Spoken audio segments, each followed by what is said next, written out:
Para Belo Horizonte, conversar com o Bob Faria sobre o time que o Galo quer montar e o time que o Cruzeiro vai conseguir montar para o ano. É mais ou menos por aí, Bob? Bem-vindo, meu caro. Olá, meus amigos. Que bom voltar a falar com vocês, né? A gente fica um tempinho fora, parece que é uma eternidade. Que bom que a bola já está para rolar. É mais ou menos por aí, né? Os dois times estão vivendo climas completamente diferentes pelas circunstâncias.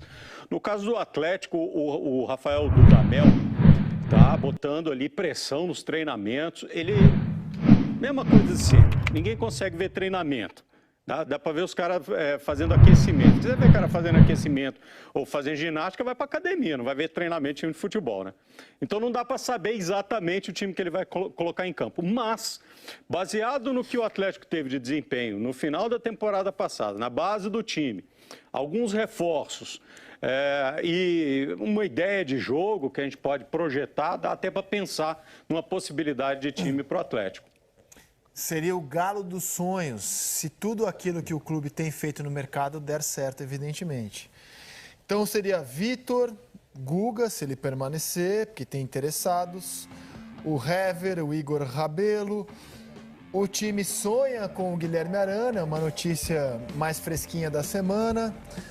O Alan, contratado do Fluminense, o Jair, o Johan, contratado do Palmeiras, ou o Dylan Borreiro, que chegou. Casares, o time sonha com o Roger Guedes, tem o Otero no momento e o Franco de Santo. Ô Bob, você já sabe se o Dylan Borreiro é homenagem ao Bob Dylan? Cara, não sei, mas deveria ser. Qualquer homenagem ao Bob Dylan tem que ser feita, né? Eu acho que poderia ser. Mas olha só, em algumas posições aí, pra gente pensar. Aí a questão do Guga, o Guga está na seleção, não está treinando, né? Terminou jogando o Patrick pela lateral direita. Então, deve estar treinando o Patrick para a estreia do Atlético no Campeonato Mineiro. Pode ser não, certamente será o Patrick o titular dessa posição. Nessa dupla de zaga tem um outro elemento que eu acho que está chegando, que é o Gabriel, que está voltando do Botafogo. Que eu acho que ele tem uma característica um pouco diferente, tanto do Hever quanto do Igor Rabelo. Ele é um pouco mais técnico, talvez a mistura fique um pouco melhor. Eu estou sempre pensando aqui qual seria uma possibilidade, né? Lembrando que do Rafael Dudamel, que a gente consegue apreender dele, é o que ele fez na seleção da Venezuela. E ele nunca teve um time extremamente ofensivo, nada disso. Mas eram os recursos que ele tinha na seleção da Venezuela. Jogar no futebol brasileiro é outra história. Na lateral esquerda, aí estão falando do Arana. O Arana está lá no Sevilha. Não sei se ele está tão afim assim de voltar. O Sevilha queria vender, o Atlético está oferecendo 50%. E tem essa conversa, mas nada ainda de muito concreto. Por enquanto, eu diria que o titular continua sendo o Fábio Santos. Nesse meio de campo aí, se o Dudamel quiser um time um pouco mais ofensivo, dá para jogar com o Jair e com o Alan. São dois volantes que saem bastante, né, gente? Agora, se ele precisar de um cara um pouquinho mais recuado, talvez entre o Zé Wellison com um dos dois, com o Alan ou com o Jair. E aí ele fica com um time um pouco mais seguro. E eu acho que o Borreiro sai na frente nessa briga com o Johan aí na frente, viu? Correndo pelo lado direito. Chegou com status de joia, garoto, 18 anos, brilhando na seleção do país, da Colômbia, etc. Então eu acho que ele sai nessa briga com o Johan por essa posição. E finalmente, falando do Roger Guedes. Olha só, o Roger Guedes ganha um salário de 1 milhão na China. E é muito difícil repatriar um jogador com esse tamanho. Tá certo que o Atlético tem alguns parceiros fortes, né? Tem a construtora, tem banco e tudo mais. Mas para trazer um cara desse de volta, tem que cobrir o que ele está ganhando lá. Então, esse desejo, eu acho que vai ficar no desejo. Só que em futebol, tudo pode acontecer, não é, gente? O time dos sonhos no papel, o time dos desejos, ele é muito bom com o Arana e o Roger Guedes, né? Vamos ver se esse time consegue ser o time da prática, o time comprado. Ô Bob, como é que estão as coisas no Cruzeiro? O que o Cruzeiro tem conseguido fazer para dispensar os jogadores que ele queria dispensar e para também montar um time competitivo para a Série B, meu caro? Então, a situação no Cruzeiro é caótica. A gente viu, a gente noticiou, o Sport TV mostrou, inclusive, as declarações do Vittorio Medioli, que foi o primeiro CEO dessa fase de transição do Cruzeiro. E as declarações dele foram, quando você acha que nada pode ser mais estarrecedor, vem o cara e fala assim, olha, no Cruzeiro ninguém ligava, o jogador tomava cachaça e ninguém estava nem aí, o diretor ia tomar cachaça com o jogador, os caras estavam pagando 30 mil para um funcionário do departamento de bocha do Cruzeiro, coisa assim, entendeu? Então é estarrecedor, olha, tem 200 milhões de passivo aí que não estão nesses 800 milhões que estão dizendo de dívida, então a dívida do Cruzeiro chegou em 1 bilhão. E é cada dia uma coisa diferente. Do ponto de vista do futebol, o que os caras estão fazendo é liberando os jogadores para serem negociados. E todos os medalhões, todos esses caras, praticamente todos eles já foram. Eu tenho trocado algumas mensagens, conversado com o Adilson, e para mim, o que eu aprendi dessas conversas com ele é que ele conta com os garotos, ele conta com a rapaziada de base, né? Um grande valor que seria o do Cruzeiro para esse próximo ano, que seria o Ederson, né? A grande revelação. E já deu uma pernada no Cruzeiro também, já entrou na justiça, deu uma pernada, deixa eu me expressar melhor. Ele já entrou na justiça buscando os seus direitos, então o time não vai conseguir contar com ele, a menos que acerte todas essas situações.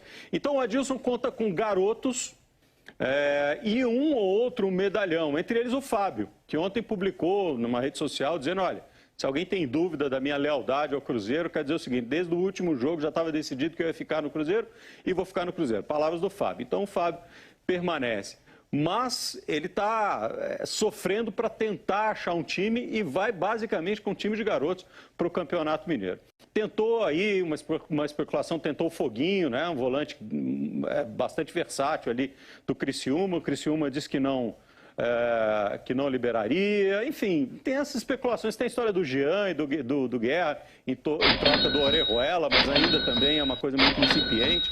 O Cruzeiro está se mexendo nas várias frentes para tentar continuar respirando.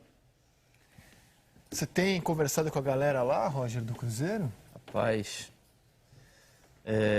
o último que eu conversei foi o Henrique, que está vindo aqui para o Fluminense, né? E ele falou que a situação está feia mesmo, né? Mostrou muita preocupação, porque foi um jogador que teve uma história muito bonita lá dentro, né? Foi capitão durante muitos anos, campeão brasileiro, campeão de Copa do Brasil, e realmente a situação é bastante difícil. Ele falou do Fábio, outra permanência que é muito importante é a do Léo, zagueiro. Também optou em abrir mão de salários para lutar junto com o Cruzeiro nesse ano bastante difícil. Eu acho que são dois pilares importantíssimos, né? O Léo tem 10 anos de Cruzeiro, o Fábio é o jogador que mais vezes vestiu a camisa do Cruzeiro. São dois pilares importantes para, a partir daí, formar um grupo, pelo menos, coeso, para a disputa da segunda divisão do Campeonato Brasileiro, porque independentemente do que vai disputar em outras competições, o grande objetivo é voltar para a Série A. E aí você pode utilizar o Campeonato Mineiro, sem a responsabilidade de ter que ganhar, para montar um time, para achar um time, né? Para dar oportunidade a jogadores jovens, talentosos, ver quem vai render, ver quem vai administrar a pressão externa do torcedor, para montar um time, achar um time para disputar a Série B do campeonato. Eu vejo uma semelhança muito grande no... Fala, Bob. Não, é que assim, o Cruzeiro, todo mundo vai entender muito claramente, o Cruzeiro vive também um drama que mesmo que tivesse, ou mesmo que consiga um recurso em algum lugar, e que esse recurso fique blindado do tamanho do buraco da dívida que tem que ser equacionada, é convencer esse reforço de que ele poderia vir para o Cruzeiro agora, entendeu? Então, o Cruzeiro, nesse momento, o Cruzeiro tem um volante. Tem um volante, que é o Adriano, que é um garoto da base. O Ariel Cabral, inclusive, nem treinou, foi liberado para resolver problemas particulares, dificilmente vai ficar no Cruzeiro. Tem que contratar, porque não tem outro. Mas como é que convence? Falaram do Newton, que está no CSA, fez uma boa temporada e tem uma história importante no Cruzeiro. Mas como é que vai convencê-lo de que o ambiente é um ambiente saudável para se jogar nesse momento, né? Eu acho que esse é o grande desafio que o Cruzeiro está vivendo agora, além da equalização dessa dívida bilionária, É retomar o mínimo da credibilidade que foi arrasada por essa gangue que tomou conta do Cruzeiro nos últimos anos, especialmente no último ano, e fez o que fez. Boa, Bob. Mas eu falava da semelhança do caso do Fábio com o Marcos no Palmeiras, com o Jefferson no Botafogo, 2 goleiros ídolos, símbolos, que ficaram e ficaram ainda mais ídolos depois de passar pela segunda divisão, demonstrando todo o amor à camisa que vestiram por muitos anos, nos bons e nos maus momentos. Bob, aquele abraço para você, meu caro. Até a próxima. Até mais, gente. Beijão. A Débora Gares traz informações do Botafogo.